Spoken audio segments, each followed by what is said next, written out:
Nous allons présentement à la fabrique d'aliments volaille qui se trouve à Gomboya. Dans cette fabrique, nous produisons de l'aliment pour volaille. Une partie est destinée à l'autoconsommation de la société et une autre partie est destinée aux clients. Le monde agricole et nous, ça date de longtemps parce que moi je suis né dans une ferme d'État, la ferme de Ditine. Mon père était ingénieur zootechnicien, directeur de cette fameuse ferme. Donc je suis né dans le monde agricole. J'y ai grandi. Nous sommes à la fabrique d'aliments de volaille d'Antraël. Nous produisons ici de l'aliment pour volaille en 3 catégories. L'aliment poussant, l'aliment poulette et l'aliment pondeuse.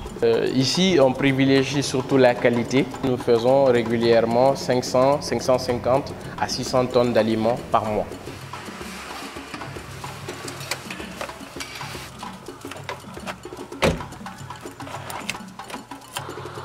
Cette ferme, actuellement, elle est peuplée de 22 000 pondeuses et de 15 000 poulettes. Au total, en termes de pondeuses, elle a une capacité de 60 000 pondeuses. Mais petit à petit, nous avons des poulettes qui font 15 000, qui vont peupler les 2 autres batteries qu'on a vues à l'entrée. Je voudrais que dans 10 ans, 15 ans, 20 ans, que quand on parlerait d'une image ou d'une personnalité en matière d'élevage en Guinée, que ce soit moi. Vraiment, ce n'est pas un travail reposant. Il faut être tout le temps sur le terrain, être tout le temps en activité, aimer ce que l'on fait et voilà, et avoir des principes vraiment qui nous mènent vers l'avant. Croire en ce que l'on fait.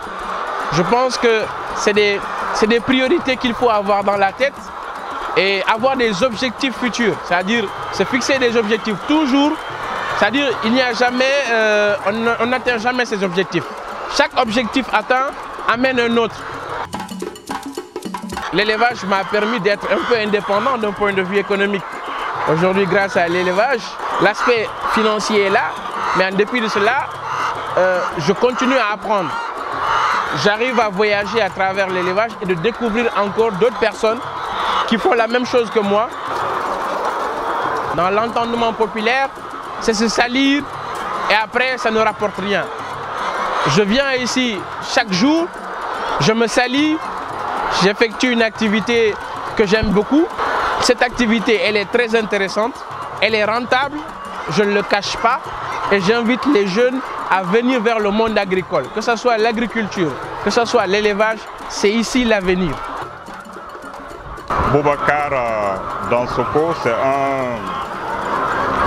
un jeune que je trouve très visionnaire, bien engagé, qui a vraiment beaucoup de perspectives pour le développement de son entreprise.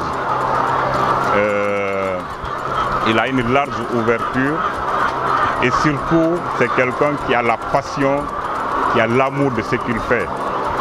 Donc je peux dire que la réussite est vraiment en face de lui parce que il est jeune mais très dégourdi, très battant.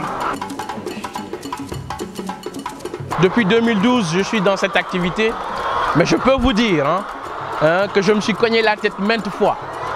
Que quand on fait cette activité, on a forcément des échecs. Des échecs sur peut-être la production, des échecs quand il y a le passage d'une maladie, des échecs quand vous avez des attentes qui ne sont pas atteintes, des objectifs qui ne sont pas atteints. Mais le plus important, c'est de ne jamais se décourager, de forcer le destin et un jour, vous serez récompensé.